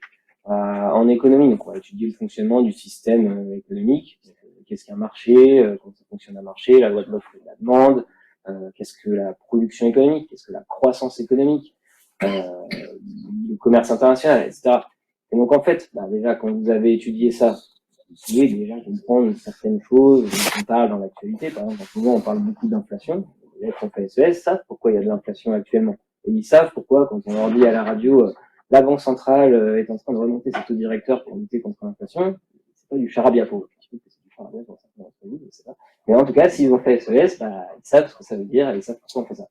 Voilà. Puis ensuite, c'est intéressant, c'est que ça permet de comprendre des débats contemporains. Par exemple, quand là, je reprends mon histoire d'avoir étudié le système économique, étudier le système économique, ça permet aussi de se poser la question, est-ce que ce système économique n'a pas des inconvénients? Est-ce que il ne génère pas, par exemple, des inégalités qui seraient néfastes, ou est-ce que c'est pas à cause du fonctionnement de notre système économique qu'on se retrouve avec des problèmes environnementaux comme le réchauffement climatique? Spoiler alert, si, hein, c'est en partie à cause de ça. Donc, du coup, après, ça permet de réfléchir à quelles solutions économiques on pourrait proposer pour améliorer le système, etc. Comment l'État peut intervenir dans le système économique. Bon, bref, tout ça, c'est un exemple pour l'économie, mais on a exactement le même fonctionnement avec la sociologie. Donc, on va étudier des théories, mais qui permettent d'aborder des débats qui évitent la société contemporaine. Donc, par exemple, en sociologie, en seconde, vous avez étudié ce que vous en pensez. Donc, on étudie ce qu'on appelle la socialisation. C'est la manière dont la société, l'environnement social dans lequel les individus baignent, forgent leur manière d'agir, de penser, leur goût, etc. Donc ça, c'est des théories sociologiques. Mais en fait, derrière, ça débouche sur des débats, parce que cette socialisation, il se trouve que c'est pas la même selon qu'on vient d'un milieu bourgeois ou populaire, et donc du coup, ça amène tout de suite à parler de l'égalité des chances. Si tout le monde n'est pas socialisé pareil, alors comment l'école peut-elle faire pour donner les mêmes chances à tout le monde? Du coup, là, on arrive tout de suite sur les débats comme ça, et donc c'est ce genre de choses qu'on va continuer à étudier en première, en terminale, en parlant de structure sociale, quelles sont les inégalités qui structurent notre société. Ces inégalités sont-elles justes? Si on pense qu'elles ne le sont pas, comment l'État peut-il agir pour favoriser la justice sociale? Voilà, donc on est tout de suite sur des questions, c'est de l'actualité assez brûlante. Et puis on fait de la science politique, c'est pareil. Quand on s'intéresse à comment expliquer le vote des individus, comment expliquer qu'il y a tant d'abstention, que certaines personnes votent et d'autres pas, comment expliquer que certaines personnes votent à gauche, d'autres à droite, comment expliquer l'engagement politique? Ça permet de comprendre l'actualité. Il y a quelque temps, il y a eu le mouvement des Gilets jaunes, on était en plein sur ces questions de sociologie et de sciences politiques. Hein. La sociologie, parce que les commentaires de l'époque disaient c'est le retour des classes sociales. Le sociologue va dire ah bon, les classes sociales avaient disparu, c'est intéressant comme débat. La société n'est plus structurée en classe sociale, on peut en parler. Et donc elle sera en train de revenir. Ok, d'accord. Et donc les gens se mobilisent, mais c'est une mobilisation un peu spéciale parce que les syndicats, les partis politiques sont pas au cœur de ces mobilisations. Voilà, donc vous voyez. En sujet d'actualité, tout de suite, il y a quoi faire avec les théories que nous, on voit en sciences économiques et sociales. Vous donne une idée de ce qu'on fait. Maintenant, pourquoi est-ce qu'il faudrait pourquoi est-ce que ça pourrait être une idée de choisir les sciences économiques et sociales? Donc déjà, si votre enfant aime ce qu'on fait en seconde, ça peut être une bonne idée de continuer après, parce que c'est le prolongement de ce qu'on fait en seconde, mais en plus approfondi, parce qu'il y a plus d'heures. Il a un bon niveau, ça peut être une bonne idée. Si c'est déjà difficile en seconde, bon, du coup, ça va être encore plus difficile en première, en terminale, donc c'est peut-être pas judicieux de le prendre. Après, ça peut être une bonne idée pour des projets d'orientation. Donc, c'est comme AGGSP, c'est des matières de culture générale. Donc, évidemment, ça peut orienter vers, ça peut être utile si vous voulez faire une fac d'économie, une fac de sociologie, mais pas que. Vous allez faire du droit, droit de l'environnement, droit des entreprises, droit du commerce, etc. Forcément, c'est ce qu'on a fait. Si vous allez faire des concours qui nécessitent d'avoir de la culture générale, comme Sciences Po, vous voulez faire du journalisme, tout ça, ça peut être lié à ce qu'on voit en SES, donc ça peut être utile. Et puis, donc, quels sont les prérequis qu'il faut avoir? Donc, c'est un peu pareil que pour plein d'autres matières, c'est une matière de fac générale. Donc, on a des exigences sur la capacité à s'exprimer à l'écrit, à l'oral, à être à la capacité à développer des argumentations. Les épreuves écrites du bac, c'est des dissertations. On peut écrire 6-7 pages pour la dissertation. Et puis, bref, dans tous les cas, il faut écrire pas mal et être capable de faire ça. Donc, si votre enfant, les sujets qu'on aborde l'intéressent, mais par contre, il n'a pas envie d'écrire des paragraphes longs en exploitant des documents, c'est peut-être pas une matière pour lui. Voilà, pour elle. Mais si aucun problème à développer des idées à l'écrit, à argumenter, et qu'en plus ça l'intéresse, ça peut être à mon frère. Voilà. Il y a des questions. Je vois pas bien, enfin, je vois quand même un peu, mais pas vraiment la différence entre AGG-SP et justement SES. Alors, dans quel cas on choisirait plutôt l'une et plutôt l'autre? Pour l'orientation, oui. Bon, c'est une question de goût, parce qu'après, ça oriente, ça, déjà, faut bien, c'est pas comme les maths, hein. Là, je suis contre ma matière parce que je fais pas la promotion de ma matière, mais les maths, c'est, ou la physique, il y a des filières que vous pouvez pas faire si vous n'avez pas appris dans vos spécialités. Alors que SES ou AGGSP, bon, bah, si vous n'avez pas pris SES et que vous voulez faire une fac de sociaux, vous pourrez quand même y aller. Donc c'est vraiment, faut prendre ces matières-là si ça vous intéresse. Et après, effectivement, ça peut être des plus pour passer certains concours, pour avoir une bonne culture générale. Et bah, disons, AGGSP, c'est plus géopolitique, quoi. Donc, AGGSP, c'est enseigné par des profs d'histoire géo. Donc, de l'histoire géo, mais d'une manière un peu différente, et c'est assez orienté géopolitique. Après, on n'a pas de prof d'histoire géo ici, qui peut me corriger, mais voilà. Donc, par exemple, là, sur l'actualité, vous entendez l'actualité, tout ce qui concerne les conflits au Proche-Orient, Gaza, tout ça, bah, c'est plus leur domaine à eux. Par contre, quand ça parle d'inflation, ou des questions, je sais pas, d'inégalité de genre, MeToo et compagnie. Là, c'est plus en SES que ça se passe. Voilà. Mais sinon, c'est deux matières qui apportent de la culture générale. Donc après, c'est à l'élève de voir ce qui l'intéresse le plus, parce que les deux, sinon, vont donner les mêmes atouts et déboucher sur les mêmes, un peu les mêmes filières. Donc c'est un peu ça qui est un peu dommage. Hein, c'est un peu comme pour les langues. Si vous aimez l'anglais et l'espagnol, vous pouvez pas faire les deux. Si vous aimez l'histoire géo et les SES en seconde, vous pouvez faire les deux. Mais en général, c'est pas la stratégie qui est choisie, parce que bah c'est vrai que c'est. Enfin, il y en a qui le font. Voilà. Si vous avez un profil très sciences humaines et que vous êtes sûr de faire ça, vous pouvez prendre les deux matières et comme ça, vous avez une culture générale de sciences humaines béton. Voilà. Souvent, comme. Je comprends pas trop parce que à vous entendre, mais effectivement, il y aurait peu de différence entre les deux, mais néanmoins, quand même, à GSP, pardon, Sciences Éco, bah, c'est des cours quand même. Oui, ce que je Pas veux. forcément en AGGS. Ah non, c'est deux matières totalement différentes. On est d'accord. Mais la question de. Oui, la question de madame, c'était en termes de stratégie d'orientation, si j'ai bien compris, qu'est-ce qu'il faudrait. Voilà, et donc je disais, bah, si vous voulez, il y a plein d'élèves qui vont dire, bon, bah, moi, je prends les maths, puis après, je vais prendre une matière de sciences humaines, mais je vais pas mettre les deux, parce que certains sont vraiment passionnés par ça. Mais après, il y a rien qui empêche de le faire, parce que justement, par contre, dans les cours, on n'apprend pas les mêmes choses. Simplement, c'est des matières qui se ressemblent en termes d'exigence, de compétences, etc. Donc, il y a beaucoup d'élèves qui font le calcul. Bon, bah, je vais garder une des deux pour avoir cette carte sciences humaines dans ma poche. Mais vu que j'ai aussi envie de faire des maths et de l'anglais, bah, du coup, je vais choisir. On va se marcher un peu sur les pieds avec ces deux matières-là. Et il y en a une qui va partir. Mais si vos enfants veulent faire les deux, moi, je vais. Voilà, à leur âge, c'est exactement ce que j'aurais fait. AGGSP, SES. Pour réagir effectivement à votre remarque, madame, on a de souvenirs, alors j'ai pas les stats sous les yeux là, mais je crois qu'on doit avoir une bonne quinzaine de jeunes qui ont les deux et qui, alors je crois que c'est autour de 25 en première et je dirais une quinzaine en terminale qui ont ces deux-là, généralement auxquels ils mettent le maths. En fait, c'est une doublette qui est très appropriée pour si vous avez des enfants qui veulent faire des IEP, par exemple. Parce que les IEP, maintenant, c'est sur dossier, avant, c'était sur concours, mais ça reste quand même des trucs très culture générale. Et en première année, ce que j'ai fait, je peux vous dire, il y a de l'histoire, il y a de la géographie, il y a de la sociologie, il y a de l'économie. Donc, en fait, bah, si vous avez ces deux doublettes-là, et que vous avez le concours, bah, du coup, vous arrivez en première année, vous êtes quand même assez à l'aise parce que vous allez revoir des trucs, vu que c'est pas obligé d'avoir fait ces matières-là, ils reprennent à zéro. Alors oui, ça va vite, mais il y a des élèves qui n'ont jamais fait de sociologie ou d'économie. Et donc, vous vous retrouvez en première année avec des matières où vous êtes assez à l'aise parce que vous avez fait ça. Donc, pour tous les enfants vos enfants qui liseraient des IUP, ça peut être un bon calcul. Et puis, pour tout ce qui est prépa, dans lesquels il n'y a pas de maths, les prépa plutôt littéraires, bah, c'est un très bon calcul. C'est la culture G, capacité à s'exprimer, à disserter. Vous êtes bien entraîné si vous avez fait ces deux matières-là. Voilà. C'est quoi IEP, pardon? IEP, c'est Sciences Po. C'est le nom Institut d'études politiques et Sciences Po.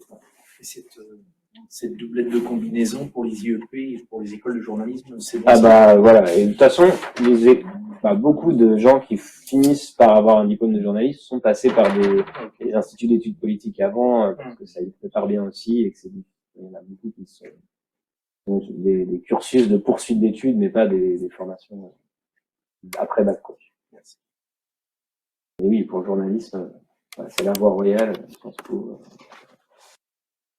Deux questions. Ah bah c'est pareil, toutes les quatre et six. spécialités, c'est 4 en première, 6 en terminale. Question? C'est le même schéma pour tous les enseignements de spécialité. Presque. Bon, on y reviendra après. Ah ouais, ah oui, c'est vrai que vous. S'il y a d'autres questions, laissez la place à un collègue. Merci, monsieur.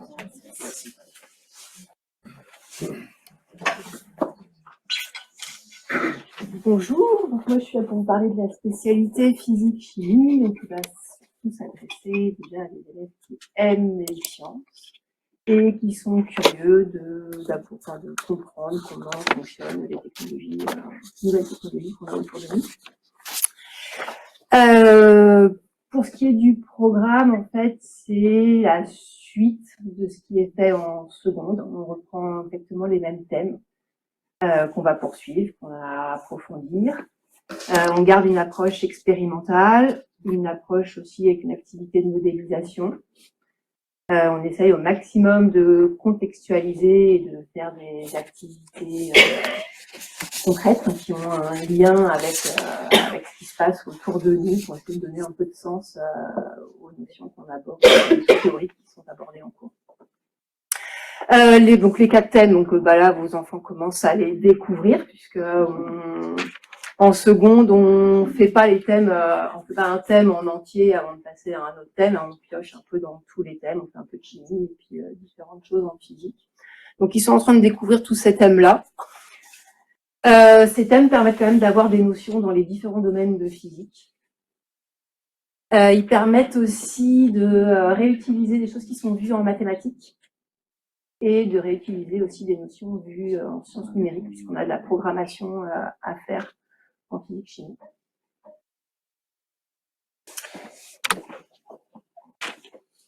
Du coup, pour pouvoir suivre cette spécialité, il est préférable d'aimer les sciences, bien sûr. Je vais pas cacher que c'est pas une spécialité qui est très très facile, d'accord. Donc il faut arriver en première en ayant déjà les bonnes bases de seconde. Il faut aussi avoir les bonnes bases en mathématiques. Et puis il faut avoir un bon sens de l'organisation, être méthodique, rigoureux et avoir le goût de l'effort. Parce que ça se fait pas tout seul. Il y a du travail, il y a pas mal de travail. Si je regarde au niveau des horaires, alors oui, c'est 4 heures pour toutes les spécialités en première. Juste, je parle des horaires parce qu'il y a 2 heures de travaux pratiques en première et 2 heures de cours et exercices. Et en terminale, donc sur les 6 heures, il y aura toujours 2 heures de travaux pratiques. Les travaux pratiques sont importants parce que si vous regardez l'épreuve de bac, on a 1 heure d'épreuve pratique au niveau du bac et 3h30 d'épreuve écrite. Au niveau des notes, ça fait 16 points pour l'épreuve écrite et 4 points pour l'épreuve expérimentale, ce qui fait une note sur 2. J'ai bouclé la flèche. Voilà, si je parle un peu des débouchés, la spécialité physique-chimie va permettre de travailler dans le domaine des sciences expérimentales, de la médecine, de la technologie, de l'ingénierie, aussi des mathématiques.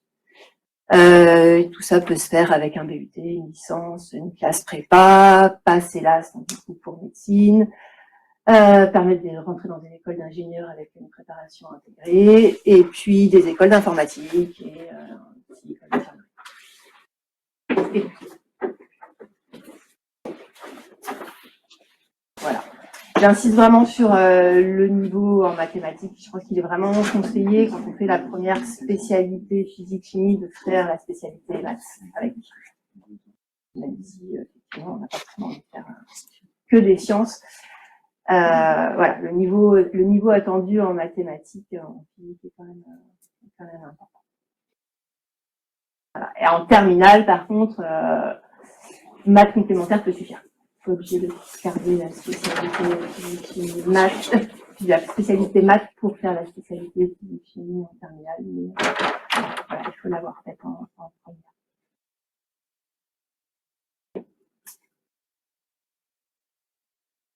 Je je laisse parler de SI, mais je voulais quand même dire que je te laisse et j'interviendrai après. C'est qui fait? C'est Monsieur Avin. Il est où? Ah, c'est là. Là-bas. Enfin, je sais pas si tu avais prévu de dire que il y a des la physique. Ah bah si. Ouais, c'est surtout de dire que là, non, mais enfin, je prenais la SI. Juste de dire qu'il y a de la physique chimie en SI qui s'appuie sur le programme de première. Donc, tous les ans, on a des élèves qui font SI et qui n'ont pas fait la spécialité physique chimie en première et qui, bah, du coup, pour eux, les 2 heures de physique chimie terminale sont compliquées.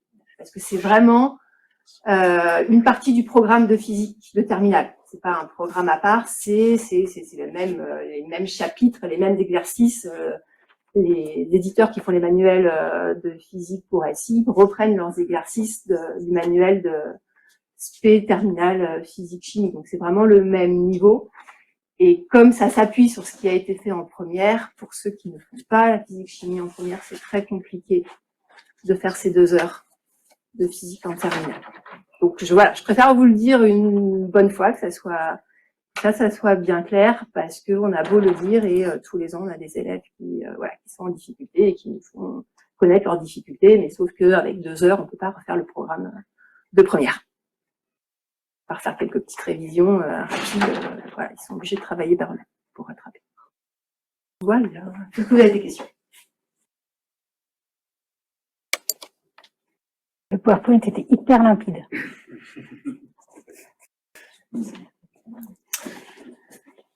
Bonsoir, donc je vais vous présenter la Société Sciences de la Vie de la Terre. Donc 4 heures en première et 10 heures en terminale, comme toutes les spécialités en terminale générale.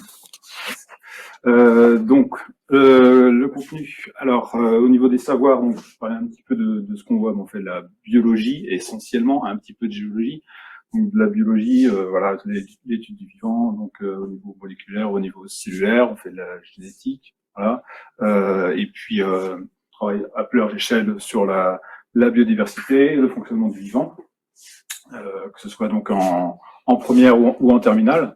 Et puis tout ce qui a trait à l'environnement également, d'accord. Alors à travers la géologie, mais pas seulement, le développement durable aussi. Et puis également tout ce qui tourne autour du corps humain et de la santé, bien sûr, avec donc une bonne partie du programme en première et en terminale autour du corps humain et de la santé. Au niveau des savoir-faire, l'expérimentation comme en physique-chimie tient beaucoup de place, voilà, une grosse importance, parce que aussi il y a une épreuve au bac, les OCE, et l'évaluation des compétences expérimentales, d'accord. Alors c'est 5 points, un petit peu plus, 5 points sur 20. Et donc 15 points pour le bac, donc c'est 15 points pour l'épreuve écrite et 5 points pour l'épreuve pratique, donc pour laquelle on s'entraîne bien sûr tout au long des 2 années de première et terminale. Donc l'expérimentation très importante, la pratique de la démarche scientifique. Et puis voilà, on thème bien sûr on traite des thèmes qui sont très actuels, voilà, en rapport avec l'environnement, la santé, la sécurité. Donc, c'est au savoir-être également. Au niveau des prérequis, curiosité et goût pour la matière, bien sûr. Hein. Donc, il faut que la matière intéresse vos enfants.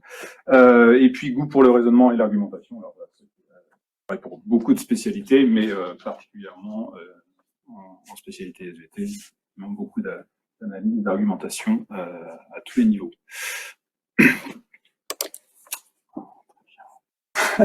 Alors, en ce qui concerne le supérieur, donc domaine de la santé et du social, donc beaucoup d'élèves qui choisissent SVT notamment souhaitent se diriger vers la médecine, mais pas seulement évidemment, médecine, dentaire, pharmacie, vétérinaire, bioinformatique, donc tout ce qui peut être pris grâce à la filière PASS ou LAS. Ensuite, dans le domaine de l'alimentation et de l'environnement, domaine de la recherche, de l'ingénierie et du professorat en biologie et géologie. Voilà, si vous voulez être prof de SVT, c'est possible. Ou sinon, au domaine du sport, par ce biais-là, évidemment, c'est possible. Juste une peut-être une petite précision concernant l'accès à la médecine. Maintenant, on a un petit peu de recul, parce qu'il y a, au cours des dernières années, il y a eu beaucoup d'interrogations sur le choix des spécialités qui étaient optimales pour réussir la première année de médecine, notamment. Donc, il y a un petit peu de recul là-dessus, et il semble que le plus favorable, c'est de conserver physique-chimie, SVT. Alors, physique-chimie, c'est certain, parce que notamment, il y a l'aspect biochimie qui est très important et indispensable, SVT, et puis en troisième de conserver le maths complémentaire, de lâcher la spécialité maths, mais de conserver le maths. C'est la triplette, enfin la doublette plus maths complémentaire qui fonctionne le mieux pour la réussite de la première année de médecine. Voilà. Est-ce que vous avez des questions?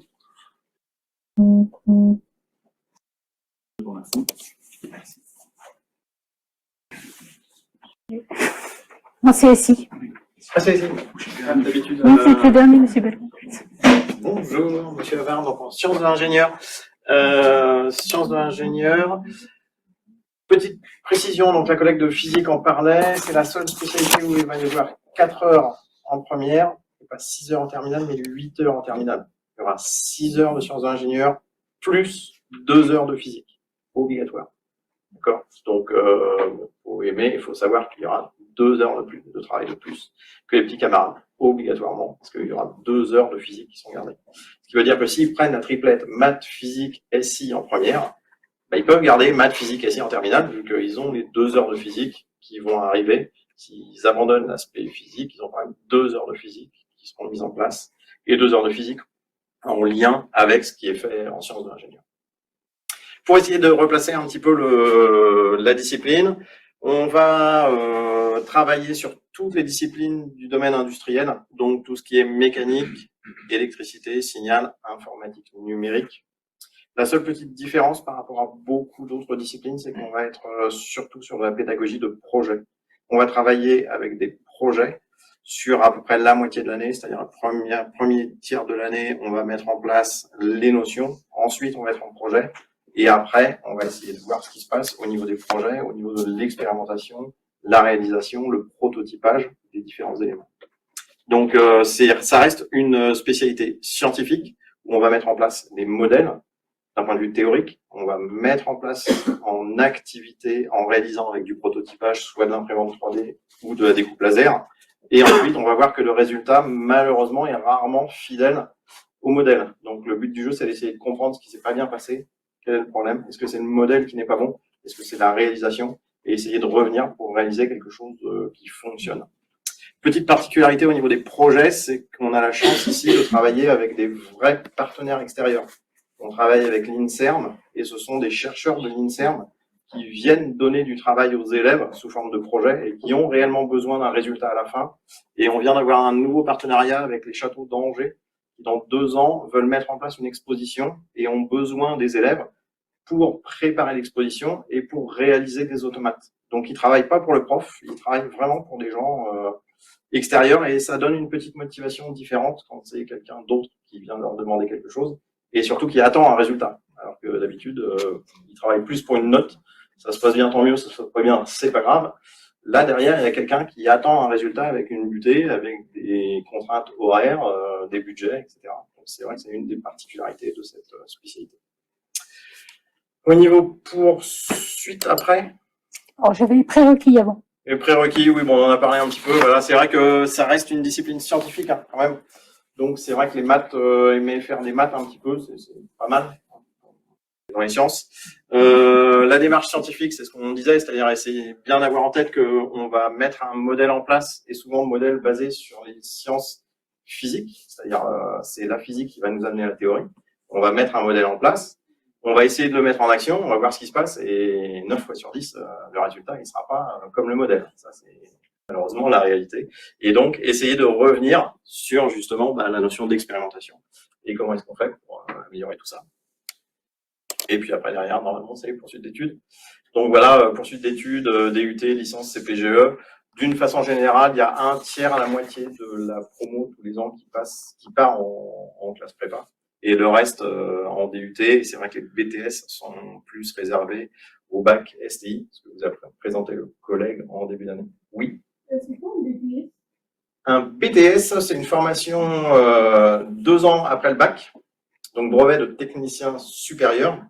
Et la finalité d'un BTS, c'est d'aller travailler relativement vite, donc au bout de 2 ans ou après une 3e année en licence professionnelle, alors que des études générales, on va dire que le but du jeu, c'est plus bac plus 3 à bac plus 5, donc ça fait 2 ans d'études de plus.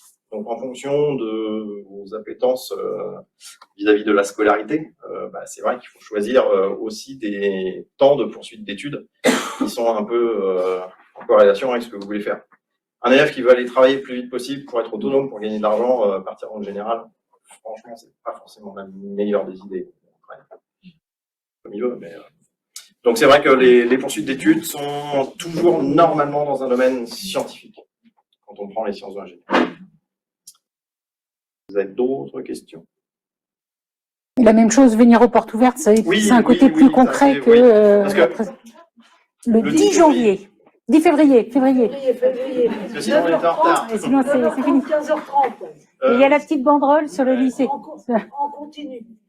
Et c'est vrai que venir aux portes ouvertes pour des spécialités comme vous allez voir NSI tout à l'heure, ou NSI sciences de l'ingénieur, c'est pareil, c'est des groupes limités à 24 dans des salles avec du matériel. Il y a 24 PC, donc ils ont un PC chacun. Sur place, il y a des imprimantes 3D, il y a des coupes laser. Il y a tout ce qui est fait pour que on puisse aller au bout de la démarche. C'est pas ce que vous avez peut-être vécu en tant qu'élève, une salle banalisée avec des tables, des chaises et un tableau. Hein. On est un petit peu loin de cette formation. Mais ce sont des ateliers spécifiques. Voilà. Et l'avantage de venir à la porte ouverte, vous aurez aussi l'occasion, alors à la fois de rencontrer directement les enseignants et de pouvoir discuter tranquillement avec eux, mais vous aurez aussi des élèves, voire peut-être quand ils le peuvent, des anciens élèves, anciens étudiants qui expliquent leur parcours et sans compter qu'à la porte ouverte, on va avoir des conférences donc qui peuvent vous intéresser sur entre autres sur le domaine industriel, et on pourra éventuellement vous parler des métiers de demain. Et pendant que j'y pense, encore avant que vous partiez les uns les autres, même si on n'a pas fini,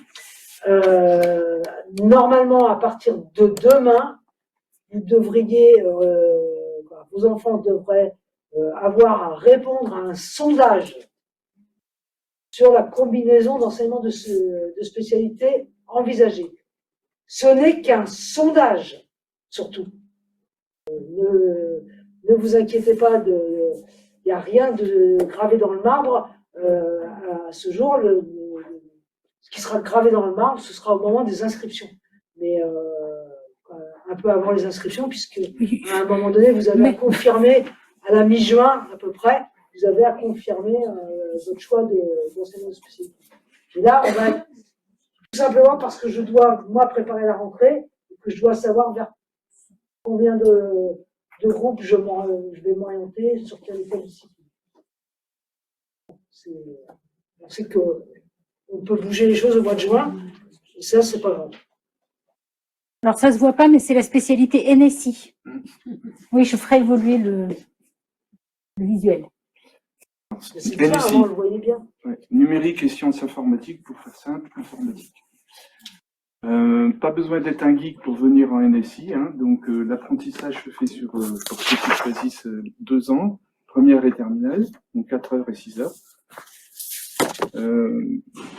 Comment se construit un cours en NSI d'une manière générale? On fait un apport en séance de cours, ensuite on fait des exercices de type en travaux dirigés. Systématiquement, il y a des travaux pratiques qui sont enchaînés et parfois donc des mini-projets ou projets liés à la séquence abordée. Donc ça fait un panel assez large. Les thèmes qui apparaissent au tableau sont des termes qui sont vus à la fois en première et en terminale. En première, c'est une découverte, mais en terminale, on va approfondir tous ces thèmes, donc qui sont très variés. Un système d'exploitation, on va s'intéresser particulièrement à Linux. Développement informatique, ça va être plutôt sous Python, mais on va aussi faire d'autres langages de programmation Il va être du C, C++, et on va aussi passer par l'assembleur, pour ceux qui ont connu ça à une époque donnée. On va aussi faire l'histoire de l'informatique, donc ça fait partie de la culture générale de l'informatique, pour éviter de dire des bêtises un peu trop facilement, parce que on a besoin de connaître les grands personnages, de connaître les grandes structures, qu'est-ce que c'est qu'un data center, qu'est-ce que c'est qu'un réseau, etc. Donc toute une partie réseau où on fait du routage dynamique, on est capable de connaître sur les réseaux comment se balade un mail sur la toile pour aller chez le destinataire. On peut remettre les parties, pardon. Celui d'avant avec les petites bulles. Voilà la structure des données. Architecture matérielle, donc on a dit système d'exploitation Linux, mais aussi comment ça fait les machines.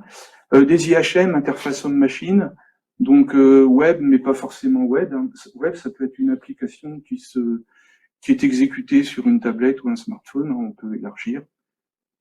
Traitement des données, c'est traitement des données au sens large. Entre autres, les bases de données sont découvertes plus tôt et approfondies en terminale.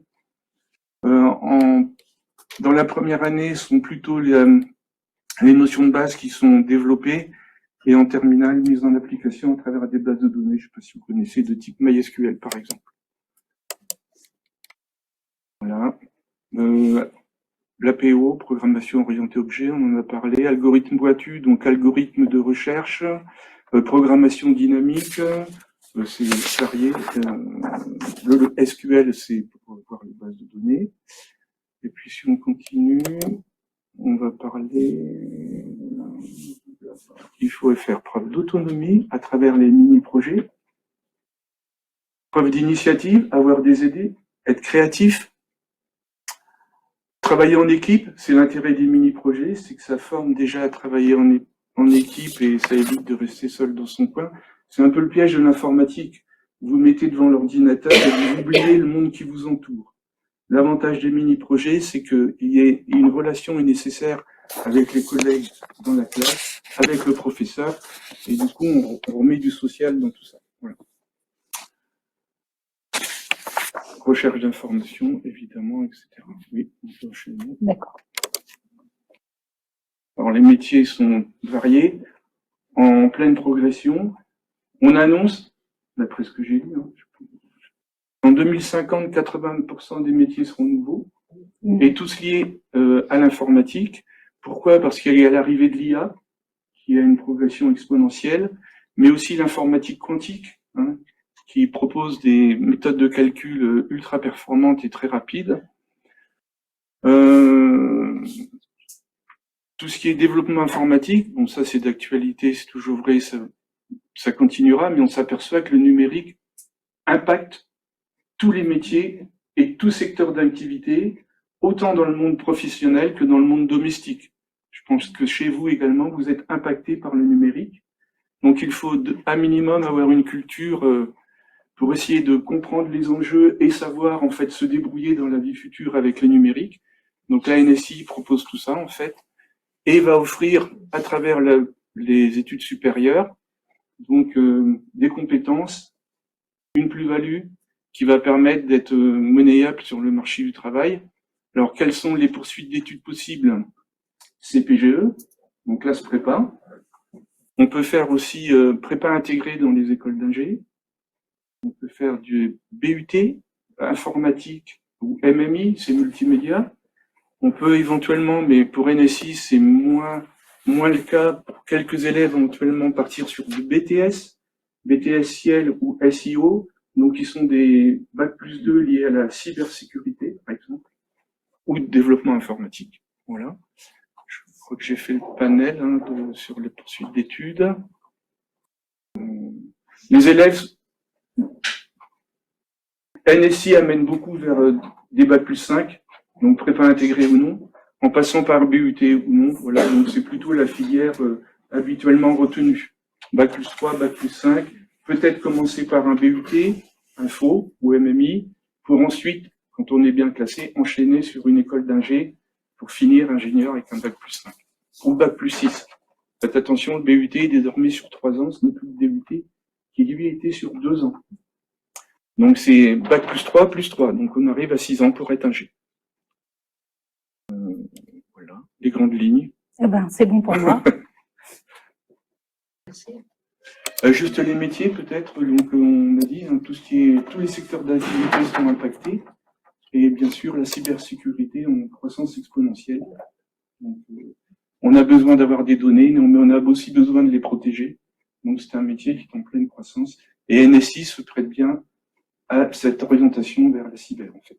Très forte demande dans les métiers de la cybersécurité à tous les niveaux. Donc, le rançonnage est devenu un sport national et international. Et ceux qui veulent tout justement contrer cette insécurité numérique, aujourd'hui sont très recherchés. Alors on cherche d'abord ceux qui sont capables de détourner, et plus ça se détourner, plus on les recrute, et plus on les recrute cher pour qu'ils empêchent le détournement de nos propres données. C'est une réalité. Donc, juste en complément, donc, au sein du lycée Appert, il y a 2 spécialités informatiques. Pour le bac général, donc NSI, et pour le bac technologique, en STI 2D, la SIN. Et tous les deux sont des spécialités informatiques. Les domaines étudiés sont légèrement différents, mais ça s'appelle malgré tout informatique. La STI 2D va amener plutôt sur le GE2I, donc tout ce qui est BUT GE2I, donc plutôt à l'aspect robotique, système embarqué, etc. NSI va plutôt rester dans le domaine de l'informatique pure, de type cyber, etc.